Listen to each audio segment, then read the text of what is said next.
다시 한번 2019년도 아버지 주일을 맞이하여 장미꽃 한 송이를 받으신 우리 아버지들에게 축하의 말씀을 드립니다. 하나님 아버지가 우리 아버지시죠. 우리 아버지도 하나님께 아버지라고 그러고, 저도 하나님께 아버지라고 그러고, 제 아들도 하나님께 아버지라고 그럽니다. 우리 모두의 아버지 하나님이신데, 하나님 아버지를 본받아서 우리 교회의 모든 아버지가 내년도 아버지 주일을 맞이할 때까지 주의 은혜와 주의 진리로 주의 자녀들을 이끌어 주시기를 바랍니다. 특별히 이 땅에 아버지로서의 소명을 받고 아버지로서의 삶을 사는 것, 하나님 아버지를 닮아가는 것인 줄 믿습니다.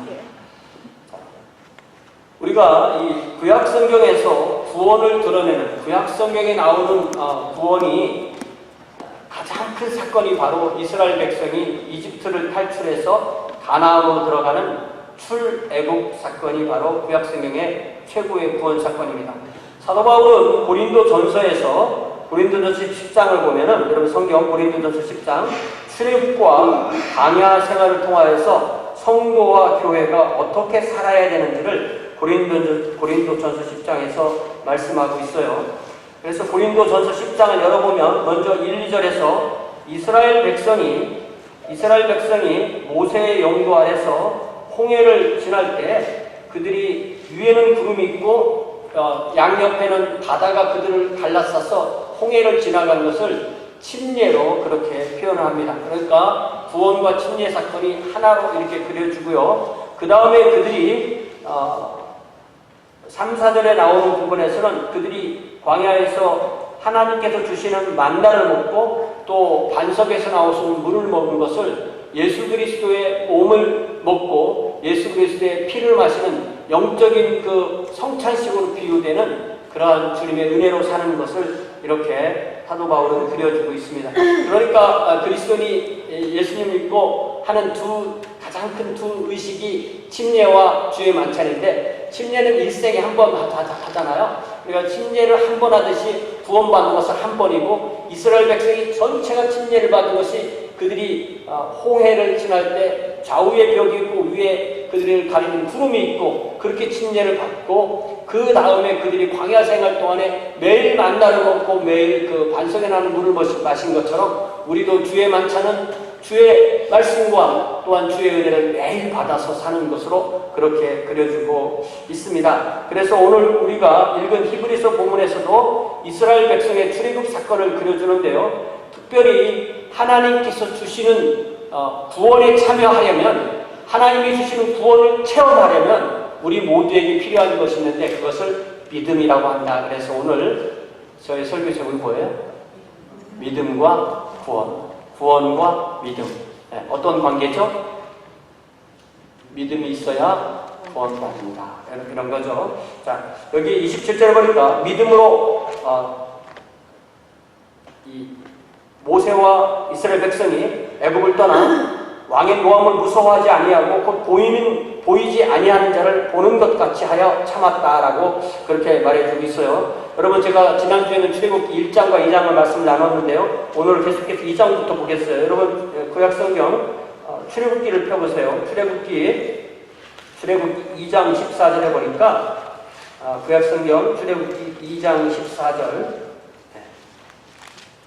2장 14절에 보니까 이 모세가 이집트 사람을, 이스라엘 사람을 괴롭히는 이집트 사람을 죽이고 그를 모래사장에 파묻었는데, 파묻고 나서 아무도 모를 줄 알았더니 자기가 구해준 그 이스라엘 사람이 그것을 발설해서 자기가 살인자라는 것이 드러나게 돼요. 그래서 14절에 보니까 그가 이르되, 그러면서 이제 그 다음날 또 나가봤더니 이스라엘 사람끼리 싸우는 거예요. 그래서 이스라엘 사람 중에서 더 잘못한 사람에게 네가 잘못했다고 해라, 이렇게 참여를 하니까 그 사람이 말을 하기 14절에 그가 이르되 누가 너를 우리를 다스리는 자와 재판관으로 삼았느냐? 내가 애굽 사람을 죽인 것처럼 나도 죽이려느냐?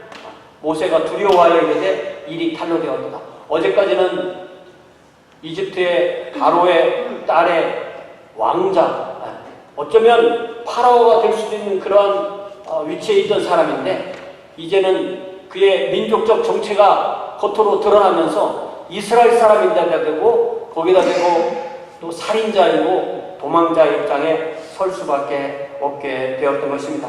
이 사건을 히브리서 기자는 믿음으로 모세는 장성하여 바로의 공주의 아들이라 칭함을 거절했다고 말했고 도리어 하나님의 백성과 함께 고난받기를 잠시 죄악의 닭을 누리는 것보다 더 좋아했다고 했고 그리하여 그리스도를 위하여 받는 수모를 애굽의 모든 보화보다 더 큰 재물로 여겼다고 했습니다.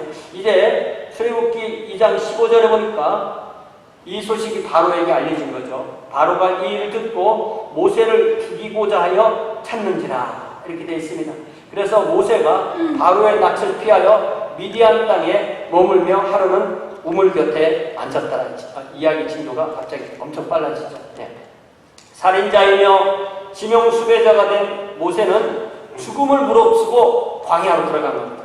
광야길을 걸어서 계속 가면은 호렙산이 지나가고 그 다음에 미디안 땅에 나오는데 그 광야길을 죽음을 무릅쓰고 지나갔을 때 하나님이 그의 생명을 지켜주셨습니다.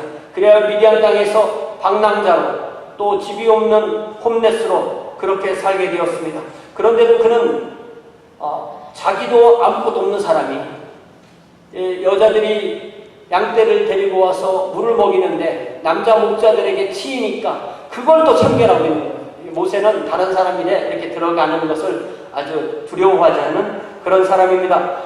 자신도 연약한 사람인데 영약한 사람을 돕는데 적극적이었고 그래서 미디안 제사장들의 7딸들이 와서 그들이 양떼에게 물을 먹이는 것을 도와주게 되었고 그리하여서 그것이 인연이 되어서 그 미디안 제사장 이드로의 집에 가서 식사도 하고 같이 그들과 함께 거하게 됐는데 이 제사장이 볼 때 자기는 아들도 없고 또 일도 잘하게 생기고 멋진 이집트 사람이 왔으니까 자기 딸 십보라를 줘서 결혼하게 하고 우리랑 같이 살아라 이렇게 된 겁니다. 그러니까 이 제사장 입장에서는 자기 딸 결혼시켰죠. 또 일꾼 하나 얻었죠. 네. 또 있으면 손자도 태어나죠. 이렇게 된 것입니다. 그 장인의 이름이 이드르고요. 그래서 이 딸 하나를 엄청난 고학력이고 또 경력을 가진 그 사람과 결혼을 시켰고 그래서 이 모세와 십보라 부부에게 아들을 주셨는데 모세가 그 아들의 이름을 여기 출애굽기 2장 22절에 보니까 아들의 이름을 게르솜이라고 줬어요. 게르솜이라는 말이 무슨 말이냐면은 내가 타국에서 나그네가 되었다. 타국에 사는 것도 서러운데 거기다 대고 나그네가 되었다 그래요. 그 이야기는 뭐냐면 이 모세는 자기가 지금 살고 있는 이 장인의 집 그리고 자기가 지금 하고 있는 이 목동의 일 이것이 자기의 영원한 일이라고 생각하지 않는다. 나는 내가 돌아갈 고향이 있고 하나님이 나에게 맡겨주신 일이 있다. 그 하나님의 일, 하나님의 소명, 하나님의 사명에 대해서 자기가 가지고 있었던 것을 이 이름을 통해서 드러내는 것입니다. 자, 이제 23절에 보니까 여러 해 후에 애굽 왕은 죽었고 이스라엘 자손은 고된 노동으로 말미암아 한식하며 부르짖으니 그 고된 노동으로 말미암아 부르짖는 소리가 하나님께 상달되었다고 하였습니다. 자, 이 모세가 목자 생활을 한 게 40년이에요. 이집트의 왕자로 사는 게 40년이고 목자로 사는 해가 40년인데 그 사이에 자기의 생명을 구하던 그 바로는 죽었어요. 그렇지만 이스라엘 백성의 상황은 전혀 나아지지 않았어요. 그들은 죽음 앞에서 하나님께 부르짖었습니다. 그리고 그 기도가 하나님께 응답되었습니다. 그래서 24절에 보니까 하나님이 그들의 고통 소리를 들으시고 하나님이 아브라함과 이삭과 야곱에게 세운 그의 언약을 기억하셨다고 했습니다. 하나님께서 아브라함과 언약을 맺는 이야기를 또 찾아봐야 되겠죠. 성경에 있으니까 나올 거 아니에요, 얘기가. 그러니까 여러분 다시 창세기 이전에 가세요. 창세기 15장을 보세요. 창세기 15장에 보면 하나님께서 아브라함과 이 계약을 맺으시는 얘기가 나오는데요. 창세기 15장에 하나님께서 원하시는 대로 짐승들을 잡아서 준비를 해놓고 이제 언약의 내용을 말씀하시는데, 창세기 15장 13절에 보니까 여호와께서 아브라함에게 이르시되 너는 반드시 알라 네 자손이 이방에서 계기되어, 이방에서 계기된다는 말의 이름을 가진 사람이 누구라겠죠? 모세의 아들 게르솜. 그러니까 모세의 아들 게르솜 한 사람이 전체 이름이 되는 거죠. 그래서 네 자손이 이방에서 계기되어 그들을 섬기겠고 그들은 400년 동안 내 자손을 괴롭게 하겠다. 그래서 모세는 미디안에서 40년을 객으로 살았지만 자기 민족은 이집트에서 400년을 객으로 살게 된 거예요. 40, 400 상당히 상징적인 그런 숫자일 수도 있습니다. 자, 그래서 이제 14절을 보니까 그들이 섬기는 나라를 내가 징벌할지며 그 후에 내 자손이 큰 재물을 이끌고 나오리라. 하나님은 모세를 통해서 10가지 재앙으로 이집트를 심판하실 것을 말씀하십니다. 그리고 큰 재물을 이끌고 나오리라. 이집트에서 400년 동안 일한 임금을 다 한꺼번에 받아서 나올 거라고 말씀하세요. 그래서 18절에 보니까 그날에 여호와께서 아브라함과 더불어 언약을 세워 이르시되 내가 이 땅을 애굽강에서부터 그 큰 강 여브라데까지 내 자손에게 주노니. 그러니까 하나님께서 이스라엘 백성과 약속을 하셨으니까 그 약속을 이룰 때가 됐으니까 이제 이스라엘 백성을 이집트 사람들의 손에 괴롭게 해서 그들이 하나님께 기도하고 하나님께서 그 언약을 들어줄 때가 되었다는 것입니다. 하나님은 이 70여 명의 사람을 아마 한번 부족 정도 되지 않았겠어요? 그 부족의 사람들을 이집트에 보내서 400년이라는 시간, 엄밀하게 말하면 430년이라는 시간이 지나게 하셔서 이집트라는 모판에서, 이집트라는 배양계에서 그들을 60만, 성인 남자만 60만, 아마 전체 인구를 다 하면은 한 200에서 300만의 민족으로 만들어서 그들을 하나님께서 약속하신 약속의 땅, 가나안 땅으로 인도하시는 것입니다. 이제 이렇게 이스라엘 백성이 고역 가운데 기도할 때 그 일을 하나님이 하실 때 하나님의 메신저로 하나님께서 그들을 구출하시는 종으로 쓰실 사람을 선택하는데 그 사람이 바로 모세였던 거죠. 자, 그래서 이제 출애굽기 3장으로 다시 가보세요. 출애굽기 3장에 가보니까 모세는 넉 달도 아니고 4년도 아니고 무려 40년을 장이 이두리의 목자로 삽니다. 우리가 어떻게 생각하면 참 시간 안 간다 이럴 때 있죠. 또 어떨 때 시간 참 잘 간다 그럴 때 있죠. 하나님의 시간하고 우리 시간은 다릅니다. 하나님은 이 40년의 시간이 참 허송세월하는 시간 같아도 하나님은 모세가 80이 될 때까지 기다리신 것 같아요. 하나님의 시간과 사람의 시간은 이처럼 사뭇 다릅니다. 모세가 호렙산에서 양을 칠 때 하나님 그에게 나타나십니다. 그리고 뭐라고 말씀하시냐면 8절에 보니까 출애굽기 3장 8절에 보니까 3장 8절 누가 내려간다고 했어요? 네가 내려가라고 그래요? 내가 내려간다고 그래요? 내가가 누구예요? 하나님이시죠?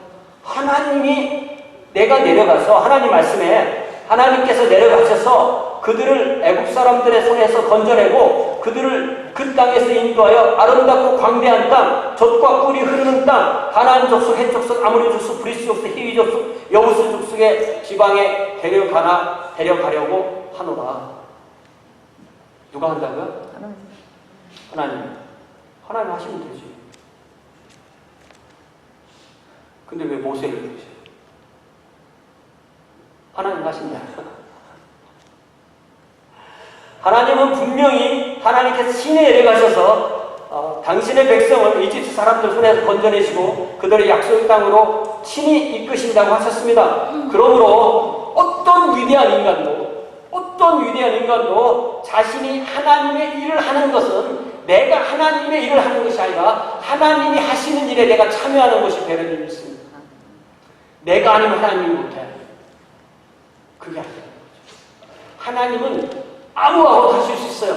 다만 나를 하나님의 일에 붙여주신 것에, 참여시켜주신 것에 우리가 감사하면 됩니다. 하나님께서는 이렇게 하나님을 일을 하실 때 사람들을 불러서 그 일에 참여시켜 주시는데, 그러니까 저와 여러분의 모든 삶이 하나님의 일에 참여되는 그런 삶이 되시기를 주님의 이름으로 축복합니다. 하나님께서 이렇게 우리를 한 가정의 아버지와 어머니로, 또 남편과 아내로, 가족으로, 한 교회의 또 구성원으로, 한 지역사회의 구성원으로 그렇게 부르셨는데, 우리의 모든 삶이 하나님의 삶에 동참하는 것이 되기를 주님의 이름으로 부탁을 드립니다.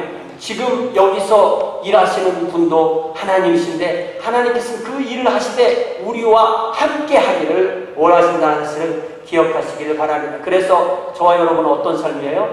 하나님의 사역에 동참하는 삶. 내가 동참한 게 아니라 뭐라고요? 하나님이 불러다가 동참시켜주신 그런 삶을 사는 거죠. 그러니까 10절에서는 내가 갈 테니까 이제 내가 너를 바로에게 보내어 너에게 내 백성 이스라엘 자손을 애굽에서 인도하여 내게 하리라. 이게 뭐예요? 하나님 하신 다음에 모세 할 일은 뭐죠?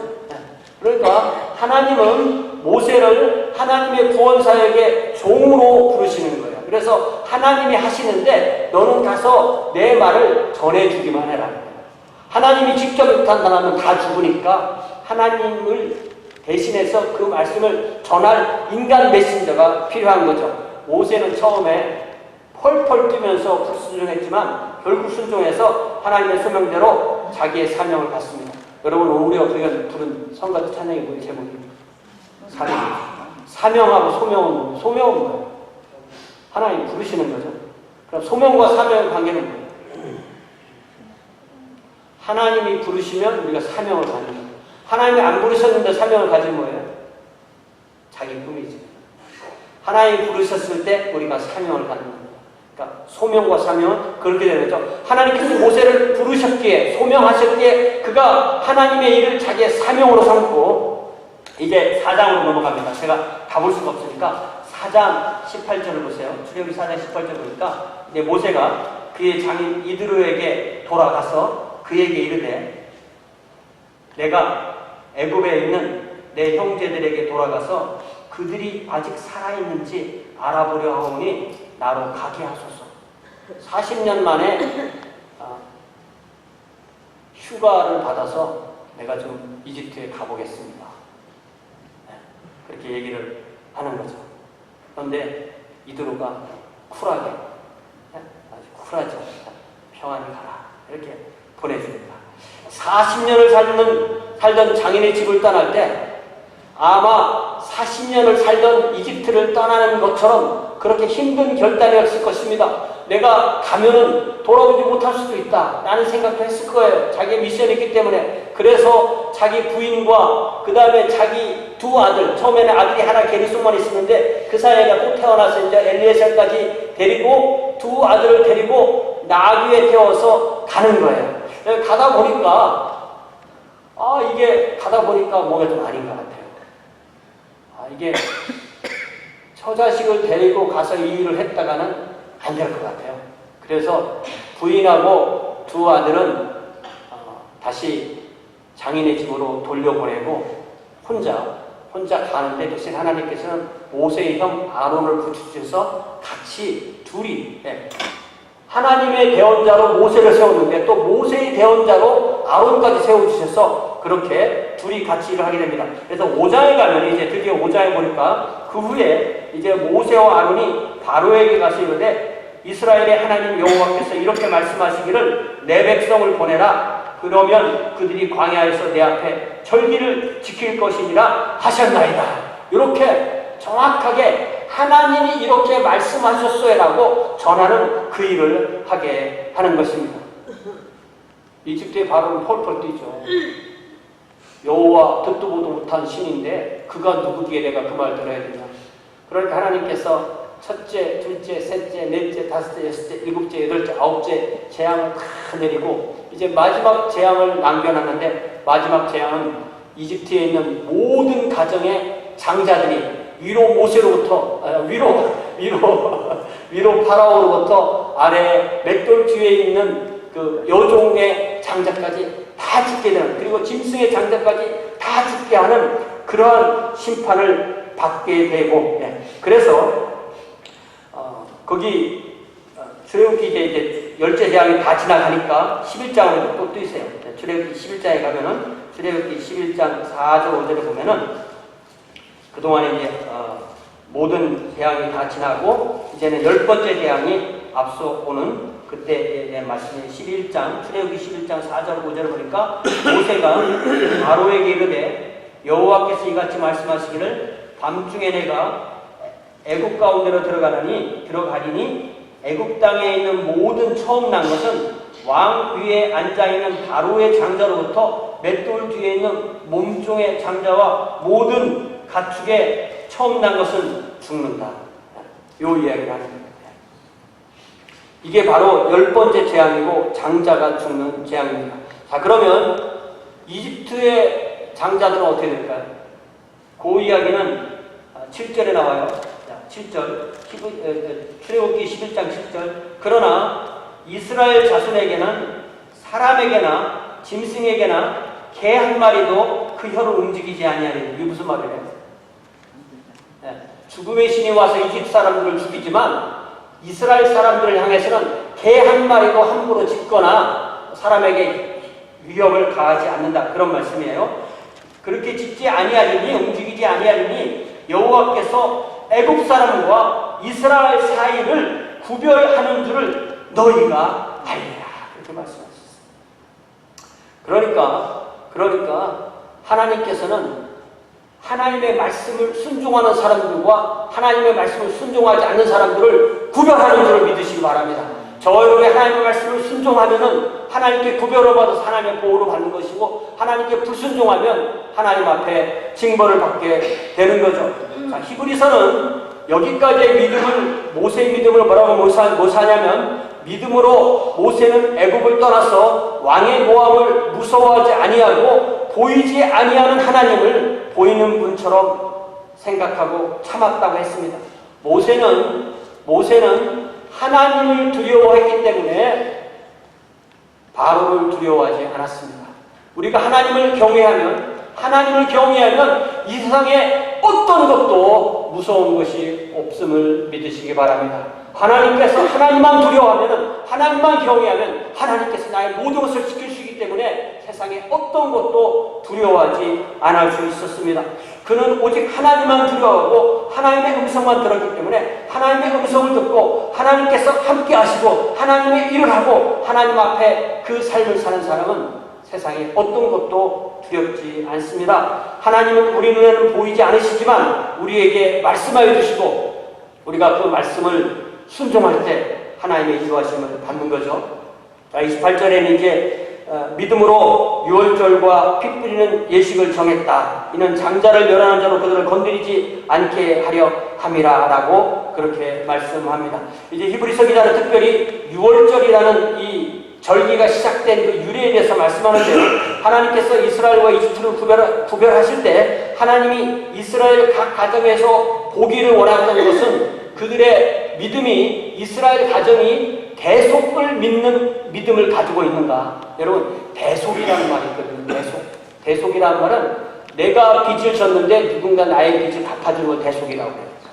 그래서 내가 죽어야 되는데 무엇인가가 대신 주는 것을 대속의 죽음이라고 하는데 이스라엘의 장자가 죽지 않기 위해서 그 대신에 1년 된 흠없는 수량이나 숫염소를 그 각 가정의 가족이 먹을 수 있는 정도로 잡아서 그 고기를 먹고 그 피는 문에 바르는 거예요. 근데 문에 어디에 바르냐면은 저 문이 보이죠?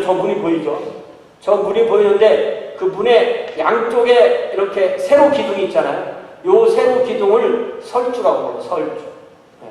저기 북쪽에 있는 사람이 이름이랑 똑같죠? 설주 뭐라고? 설주. 성씨가 뭐라고? 문. 문설주야, 문설주. 그러면 인방은 뭐예요? 그 가로막대기를 인방이라고 해요. 우리 한국말이 이제 잘 안 쓰는 어려운 말인 거예요. 그게 설주와 인방의 그 피를 발라라. 그렇게 된 거죠.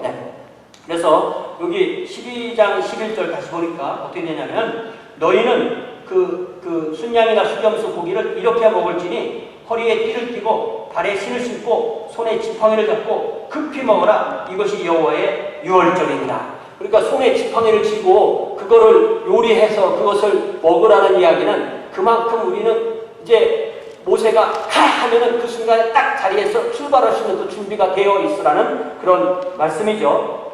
자, 그래서 12절에 보니까 내가 그 밤에 출애굽기 12장 12절 내가 그 밤에 애굽 땅에 두루 다니며 사람이나 짐승을 막론하고 애굽 땅에 있는 모든 처음 난 것을 다 치고 애굽의 모든 신을 내가 심판하리라. 나는 여호와니라. 이렇게 말씀하세요. 그러면서 13절에 내가 애굽 땅을 칠 때에 무엇이 그 피가 너희들이 잡은 그 수장과 수전수의 피가 너희가 사는 집에 있어서 너희를 위하여 표적이 될지라. 하나님의 대속의 희생을 믿는 그 사람들은 그 내가 하나님께서 시킨 대로 내가 죽는 대신에 내 집 수양이 죽었어요. 우리 집 장자가 죽는 대신에 우리 수경수가 죽었어요. 라는 그 죽음의 피를 그 집의 인방과 설주에 바르면 그것을 보고 하나님의 신이 넘어가리라. 그 말씀을 13절 다시 봐요. 내가 애굽 땅을 칠 때 그 피가 너희가 사는 집에 있어서 너희를 위하여 표적이 될지라. 내가 그 피를 볼 때 너희를 넘어가리니 재앙이 너희에게 내려 임하지 아니하리라. 사랑하는 성도 여러분, 그러므로 6월절 어린 양은 우리 구주 예수 그리스도의 완벽한 모형이 되는 줄 믿습니다. 이스라엘도 장자를 멸하는 자들로 그들을 건드리지 않게 하기 위하여 그들이 대속의 어린 양을 잡아서 먹고 그 피는 그 집의 설주와 인방에 발라야 했듯이 우리도 우리의 영적인 양식이신 예수 그리스도를 믿고 내가 그 예수님을 믿습니다 하는 것을 우리의 입으로 고백할 때 그 고백이 설주와 인방에 발려진 표처럼 우리의 믿음의 표가 되어서 우리는 하나님의 이 사람은 내 자녀다, 내 백성이다라고 하나님이 우리를 구별하는 표식이 되는 줄로 믿습니다. 특별히 오늘 아버지 주일인데요. 저를 포함해서 우리 교회 모든 아버지가 이스라엘이 자기의 각 가정을 위해서 가정이 숫자가 먹을 만큼 양을 준비하고 또한 그 피를 발라서 그 가정을 이끌었듯이 그렇게 여러분의 가정을 주님이 주시는 영적인 안녕과 복지로 인도할 수 있는 그런 아버지들이 될 수 있기를 주님의 이름으로 축원합니다. 이제 히브리서 기자는 그들이 믿음으로 홍해를 육지같이 건넜으나 애굽 사람들은 시험하다가 빠져 죽었다고 말합니다. 그 이야기는 계속해서 12장으로 넘어가는데요. 출애굽기 12장 29절과 30절에 보니까 하나님께서 그날 밤중에 이집트의 모든 처음 난 것은 다 치셔서 이집트의 모든 가정에는 장자의 죽음이라는 엄청난 재앙이 임하게 됩니다. 자, 이 12장 29절에 보니까 밤중에 여호와께서 애굽 땅에서 모든 처음 난 곧 왕위에 앉은 바로의 장자로부터 옥에 갇힌 사람의 장자까지와 가축의 모든 것을 다 치심에 드디어 그 밤에 바로와 그 모든 신하와 모든 애굽 사람이 일어나고 애굽에 큰 부르짖음이 있었으니 이는 그 나라의 죽임을 당하지 아니한 자가 하나도 없었습니다. 밤에 바로가 모세와 아론을 불러서 이르되 너희와 이스라엘 자손은 일어나 내 백성 가운데서 떠나 너희 말대로 가서 여호와를 섬기며 너희가 말한 대로 너희 양과 너희 소도 몰아가고 나를 위하여 축복하라. 이렇게 해서 보내게 되는 것입니다. 그렇게 못 살게 되는 마지막에는 나를 위해 기도해줘. 이 말까지 해서 보내는 거예요. 그래서 바로 그 밤에 이스라엘은 이집트를 떠나서 약속의 땅 가나안을 향해서 출발했습니다. 그들이 이집트에 거한 지 430년 만이고 이제 인구는 성인 남자만 60만 정도가 되었을 때입니다. 다시 이제 14장 5절에 보세요. 14장 5절에 보니까 이게 진도가 팍팍 나갑니다. 히브리 백성이 도망한 사실이 애굽 왕에게 알려지자 바로와 그의 신하들이 그 백성에 대하여 어떻게 됐어요? 마음이 변해서 다시 마음이 변합니다. 집에는 지금 장자가 죽어 있어요. 장례식도 못했어요. 각 가정의 장자가 다 죽었는데 그들의 마음이 변해서 있는데 우리가 어찌 이같이 하여 이스라엘을 우리를 섬김에서 놓아 보였는가 하고 바로가 자기의 병거를 준비하고 자기의 휘하부대에 있는 600병거를 또 준비하고 모든 병거를 다 준비하고 모든 사람을 다 동원해서 그 밤에 추격을 하게 되는 것입니다. 여러분 이스라엘 사람들은요 군인이 아니에요. 그냥 남녀노소 다 섞여 있고요. 그들이 치던 우양을 끌고 가니까 그 밤에 가면 얼마나 닿겠어요. 그 밤에 갔는데 하나님 또 이 홍해 앞길로 인도를 하십니다. 그 행진에 들을 수밖에 없는데 이집트의 파라오는 말이 끄는 병거를 타고 훈련받은 군인들이 손쉽게 이스라엘을 뒤따라잡았어요. 그래서 이스라엘은 갑작스러운 죽음의 공포에 빠집니다. 앞으로 가면은 홍해이고 뒤에는 이집트의 파라오가 끌어오고 오는 병거에 잡혀 죽을 수밖에 없게 되었습니다. 그래서 여기 14장 12절에 보니까 11절부터 보면 이렇게 말합니다. 그들이 또 모세에게 이르되 애굽에 매장지가 없어서 당신이 우리를 이끌어내어 이 광야에서 죽게 하느냐? 어찌하여 당신이 우리를 애굽에서 이끌어내어 우리에게 이같이 하느냐? 우리가 애굽에서 당신에게 이른 말이 이것이 아니냐? 이르기를 우리를 내버려두라. 우리가 애굽 사람을 섬길 것이라 하지 아니하느냐? 애굽 사람을 섬기는 것이 광야에서 죽는 것보다 낫겠노라. 이렇게 말합니다. 하나님은 그들을 이끄셔서 하나님의 백성으로 만들려고 하시는데 이 사람들은 이집트에서 종으로 사는 게 차라리 낫다. 하나님의 원하시던 가나안으로 가기 전에 광야에서 다 죽고 말 것이다. 이렇게 말하고 있는 것입니다. 하나님이 이스라엘을 그렇게 그까지 기적 가운데 인도하셨는데 이 사람들은 그렇게 불신에 모세를 원망하고 하나님을 원망하고 그렇게 합니다. 그런데도요, 때로는 하나님께서 그들이 그렇게 불신함에도 불구하고 그들을 보호하시고 구원하십니다. 이제 19절, 20절에 보니까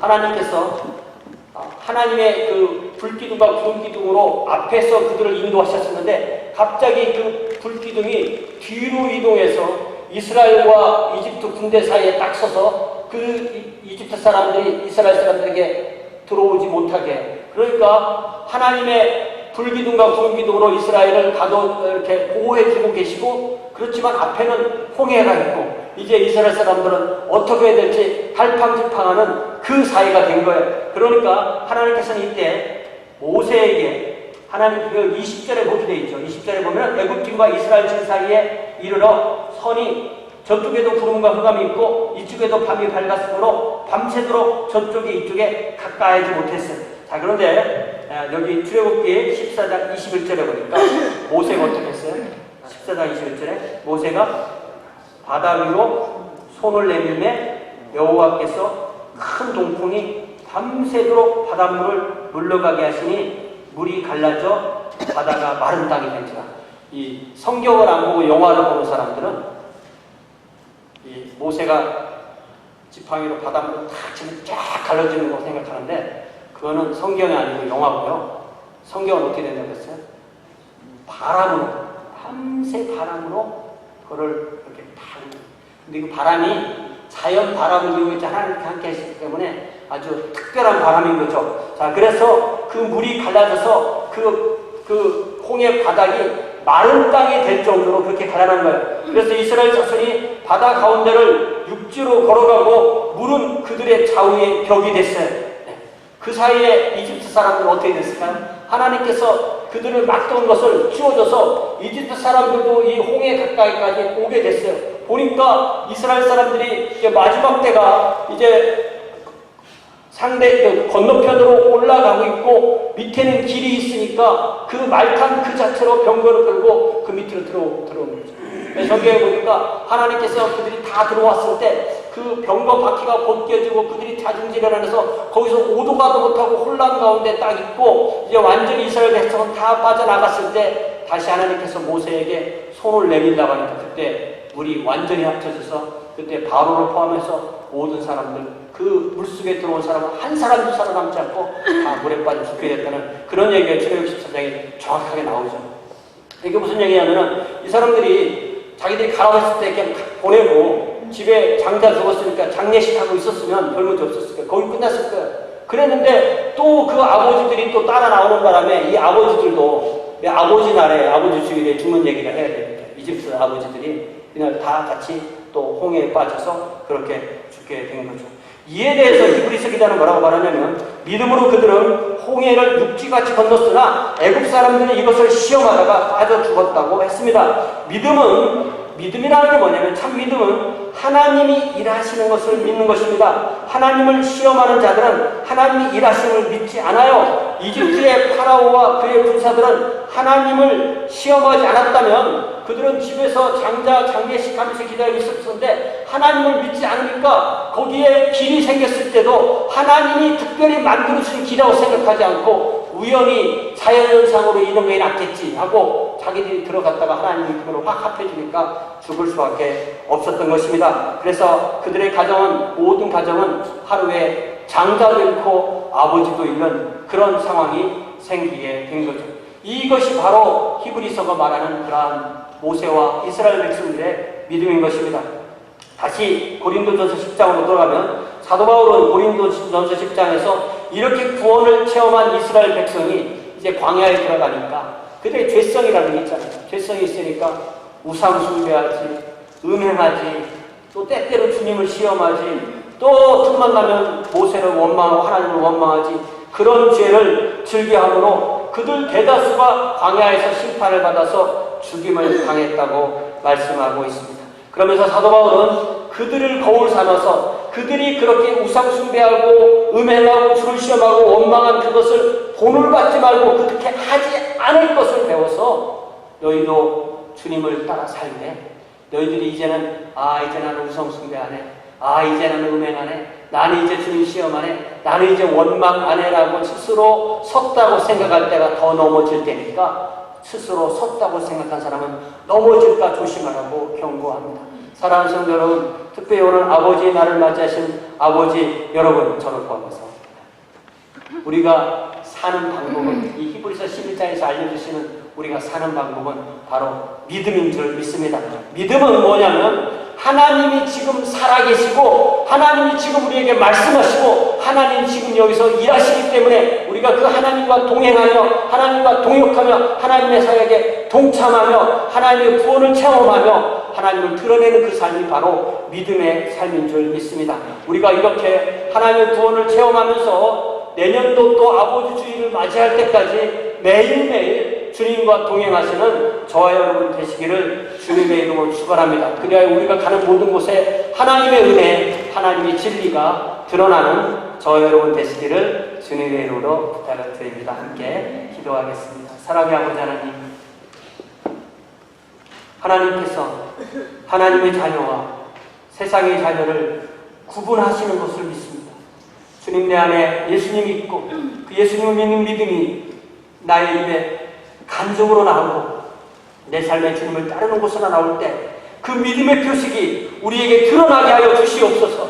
그리하여 죽음의 사자가 어린 양의 피가 인방과 설주에 묻어있는 것을 보고 피해가듯이 하나님께서 구분하여 지켜주시는 주의 가정, 주의 자녀들로 인도하여 주옵시고, 특별히 우리 교회에서 또한 아버지로 남편으로 부르심을 받은 모든 주의 자녀들에게 내년도 아버지 주일을 맞이할 때까지 이렇게 주님과 함께 동행하는 귀한 은혜로 함께하여 주옵시고, 우리 교회에 속한 모든 성도들도 또한 이렇게 믿음으로 하나님과 동역하는 하나님의 사역에 동참하는 귀한 주의 자녀들로 복내려 주시옵소서. 예수님의 이름으로 기도하옵나이다. 잘했어요.